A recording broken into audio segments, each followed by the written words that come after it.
and welcome back to my channel. Sakafet. Hope everybody is doing well. To all my subscribers, thank you. And if you're new to this channel, welcome, darling. So guys, today we're gonna continue our series on Canada immigration, specifically the express entry route. I've already released one video showing you my entire process step by step, and then I promised you guys, if you're interested, that I would release a video breaking down each step, which I've already done with step number 1, and so they will be linked down below. You could check them out. So today I'm just gonna compile step number 2 and step number 3, as I think step number 3 on its own might not be sufficient enough for a video. Yeah, like I'm just joining step 2 and 3 in this video, which is gonna be Ielts and EC. These are 2 mandatory steps before putting in your express entry profile. You've gone for the CRS calculator, you've realized that you have enough points. At this point, your next step is going to be the Ielts test and EC. There is no way around it. You must do the Ielts test. You could be a major in English. English is your first language. That's not that won't fly. Like, you must do the Ielts test. It's mandatory and everybody is required to do it. Starting off with the Ielts test, it's very simple.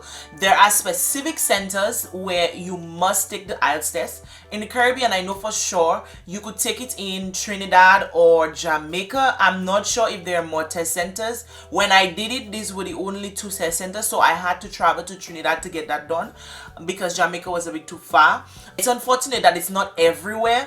If you're in places like the US or probably other places like India, Canada, obviously there are multiple test centers, there are multiple options, but for the Caribbean, I think your closest is gonna be Trinidad or Jamaica. So probably if you're closer to Trinidad or in these territories, you might want to take the Ielts test if you know it's something that you're gonna use in the future, because it expires in 2 years. You need to just know if you want to save yourself a flight now, because if you're interested in immigration and express entry is the route that you're interested in, you're gonna have to take that test. Okay?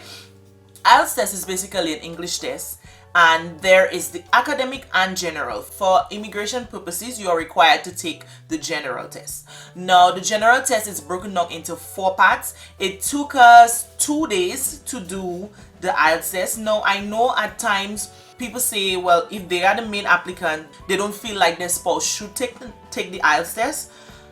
I disagree. Again, everybody's circumstances may be different, everybody's factors may be different. If you don't need the extra points, then I guess there's no reason in your spouse doing the Ielts test, but they also get points for taking the Ielts test, so they might as well just do it, you know. So my husband and I, we both took the Ielts test. It took us 2 days on 2 separate days to complete. I think we did the listening and the reading on day 1, and day 2 the writing and the speaking. I can't remember the order, but it was something like that. It can be at first a bit nerve-wracking, let me tell you. Some real sexy vibes. The way they set up the rooms, and you cannot enter, you cannot have, I think somebody has to escort you to the bathroom. I think it's a real kind of official thing. So you want to prepare yourself for it, because I think, to me, Ielts test is not cheap. Like, there's no point in having to do this test twice. You might as well prepare yourself for it so you could save your points, because to me it's expensive. It costs roughly about like 225 US. I mean, like, some places, some test centers may be higher, they may be lower, but I know we paid like 2000 TT, which is roughly about 800 EC per person, and to me that is a lot of money. So I was not about to go Trinidad and fail that test. Like, it is impossible. I got to one in English to say exit, like, chan, no. Also, you have to book as soon as possible, because the space sells out so quickly. It's not even funny. Like, they are booked up to 2 months in advance, you know. Like, it's so if you're trying to plan a trip on your vacation, or just, I don't know, work around your schedule, don't think like there's just a lot of available spots, especially for the Caribbean. I'm speaking in terms of the Caribbean. I mean, for the US, there are multiple test centers all over the place, so it works out better, or for Canada or India or any other place. But for the Caribbean, Trinidad sells out really quickly. I'm not sure for Jamaica. So you'd want to, if you're planning to take it in Trinidad, you'd want to book really early. We happened to book and got a date in October. I really wanted to go in August while I was on my vacation, and I constantly called the test center to see if somebody canceled so they could like switch us in that position. So that's why if I'm just letting you know in advance, if Trinidad is a test center that you're hoping for, you might want to book early. You spend a lot of money there. You're not about to go Trinidad or wherever you're taking that test and fail that test. I mean, no.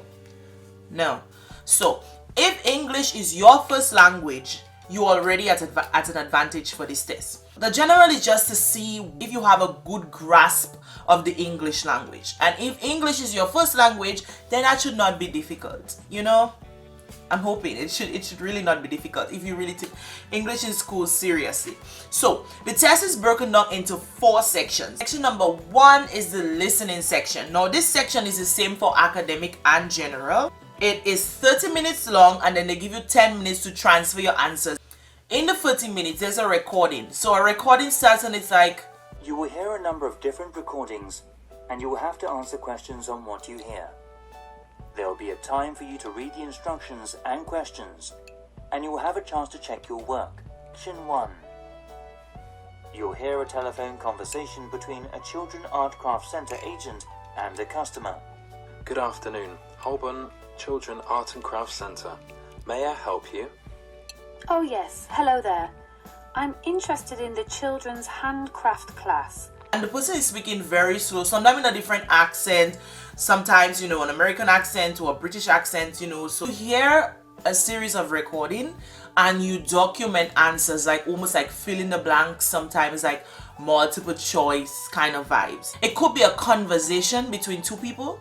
Let's say somebody's coming for an interview and you have to fill out their details, their name, their address. It's very simple, but you do not have to take that section lightly, because that section, actually, as simple as it seems, a lot of people mess up on that section because the recording is literally, it's not going fast, but it requires you to almost think moderately. Like, you cannot be slow because fill in the blanks goes really fast. They're giving you an answer and it goes in order. It goes legit in order. So they started the name, whatever, the blanks are in order. It's not even out of order, merely, really, maybe the last one where you'd find ones above or none. But once, it's really testing your listening skills. Once you're listening very intently, you will see the answers really easy and just fill in the blanks. My advice to you is to practice as much as possible. Now, before we did the IELTS test, a month before, we practiced a lot. I went online, I went on Google, I was just like 3 IELTS practice tests, 3 IELTS general practice tests, anything I could find, any website I could find that was giving me free practice tests. I spent hours at times just practicing the listening and the reading is what I really practice, these 2 sections. The speaking is just, it's speaking, it is what it is. You ask me a question, I'll answer you. And then the writing was always an essay, to write an essay, to write up on a topic, but it's really an easy topic. So, but nonetheless, practice, especially for the listening section. I think I maybe only got 1 wrong in that section. I legit know after the test, I was like, I couldn't remember what she said for this, because sometimes the accent a little bit kind of like just threw me off. So it's like I was like, I guess, you know, I just guessed. And I think it was actually even the correct guess. But practicing all these listening tests, when it actually came to the day, I was not nervous, I was relaxed because I already knew what to expect. I am really advising you, spend all that money, you need to practice. I will link down in the description different websites where you could find practice IELTS tests, practice general IELTS tests, and you could just go on there and just practice them. Listen to the recording and fill out the blanks, and then watch the answers to see if what you got wrong, you know. And we would do that. I would do that. My husband, I would sit down, would check our score, would be like, okay, we got 38 out of 40, we got 36 out of 40, what did we get wrong? And that's how we did, you know. So yeah, I would advise you to practice. Then you have the reading section. It is 60 minutes long. Now, if you like reading, then you are going to love this section. It's practically comprehension. It's reading passages and answering questions. Multiple choice. It's not difficult in my opinion. Probably it might be difficult for you. And it probably was not difficult for me because I practice a lot. And English is not like difficult for me either. Like in terms of like passing a test, like it's not that difficult for me. So if it is difficult for you, practicing is your best friend. You want to take a month and you just want to do a series of practicing. If you have to print it, whatever you have to do, and just test yourself. The answers are online. You could check your answers to see if you match whatever they're looking for. And when I mean like reading and answering questions, it's no long kind of questions. It's sometimes short, like what's the name of the village. It's really primary school kind of like reading and comprehension. And then you have writing. Writing is also 60 minutes long, so it's separated into 2 sections. Section 2 worth more marks than section 1, and sometimes section 1 will keep you so long. As with any test, you need to manage your time very, very wisely. You need to know that part 2 is worth more than part 1. I actually took a lot of time on part 1, and then when I reached part 2, I was like, oh my god, I wish I had more time for part 2. But like, I would advise you probably to do part 2 first, because part 1 is simpler than part 2. A difficult topic, they give you a topic that they know that is easy for you to write about. They just want to test your writing skills. They don't want to test your knowledge at this point. They want to just test your writing skills, whether you could write English. That's basically it. So yeah, so like section 1, for example, it could give you a graph and tell you the graph below shows the number of inquiries received by a tourist information office in one city over 6 months for 2011. Summarize the information by selecting and reporting on the main features and make comparisons when relevant. So you just analyze the graph, you write 150 words. That should take you like 20 minutes. And then task 2 could tell you like individuals can do nothing to improve the environment. Only governments and large companies can make a difference. To what extent do you agree or disagree? And then they will tell you you should take 40 minutes on this task and you have to write at least 250 words. So that is what I'm telling you. Like, it's nothing to prepare you for writing more than your, I guess, your previous English classes that you have taken, or if you want to like top up on maybe some English classes to help you in writing if you know you struggle with writing. But it's just like write a summary, or sometimes it's just comment on this if you agree, if you disagree. So you know, you write introduction, paragraph 1, paragraph 2, conclusion, probably put a thesis statement in there if you have to, and yeah, that's just basically it for writing. For speaking, it's around maybe like 10 to 15 minutes depending on the interviewer, but they legit ask you like real life situation questions, and it's like if you answer honestly, you won't stumble. You know, like, don't make up a story, just like answer honestly. I think she asked me like she started off like, what was my name, if I have any hobbies, what was my favorite book, who is my favorite person, if I was to get this, what would it be? And it was a normal conversation. It was like an interview. I step into the room, hi, what's your name? And there are like multiple speaking videos online that you could check out to see what it's like. You enter a room, there's somebody waiting for you, you sit, you state your name for the record, and then they just start asking you questions. They just tell you if you're ready, you're prepared, yes, and they record your answers. At this point, you want to ensure that you speak as fluent as possible. Now, personally, I could speak English properly. I mean, I don't see why in my everyday I cannot just speak in my colloquial terms, my local lang. I don't have to be like speaking the Queen's English everywhere I go. Like, I'm not from Britain. I'm sorry. I'm not. So I enjoy just like, I don't know, speaking how I normally just speak now. So like going to that speaking section, I was a bit nervous, but I mean, I know how to switch on and switch off. So I just like switch on Britain. I spoke properly. So it was all well and then, and at the end of it all, you get a score out of 9. Now every section carries a different weight. If you get 39 to 40 answers correct, then that's a score of 9. If you get 37 to 38 answers correct, that's a score of 8.5, and it continues to drop from there. Now, you want to aim for 8, 9, 7, 8, 9s. Like anything less than a 7 is really gonna lower your CRS score, and anything closer to a 9 is gonna increase your CRS score. So you want to ensure that you aim for the highest on this test as possible in all the sections. You want to be consistent, because in the end they're gonna give you an overall band score, And if that overall band score again is not higher than 7, it's obviously going to start decreasing your chances. So my overall score was 8, and I was like satisfied. It's like 3 wrongs, 3 or 2 wrongs in each section. So it's like I was like satisfied with the 8. Go down, check the description, check the links, and practice. That's what I did.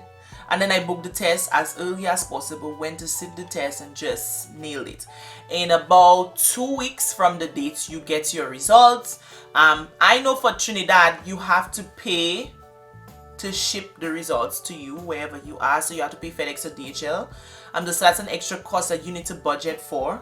Also, yeah, they're pretty nice, pretty kind people. I mean, you even have somebody in the hallway trying to like talk people like to not be nervous, because some people are so nervous, like they're so nervous and they mess it up. So you need to just remain calm. It's a process, you know. Some people travel to take that test, so it's quite nerve-wracking if you don't do well after paying a plane ticket. Because if you do not get the amount of points, you might have to actually retake that test, and that sucks, because if you know retaking the test might actually increase your score, then you might be left with no choice. On to ECA.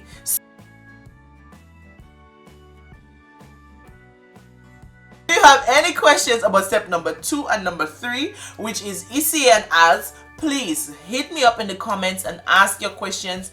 I will answer them to the best of my ability, but also please check down the links in the description. I really do hope that you enjoyed this video and it was informative and you learned something, and it's I don't know, it's helping you some kind of way.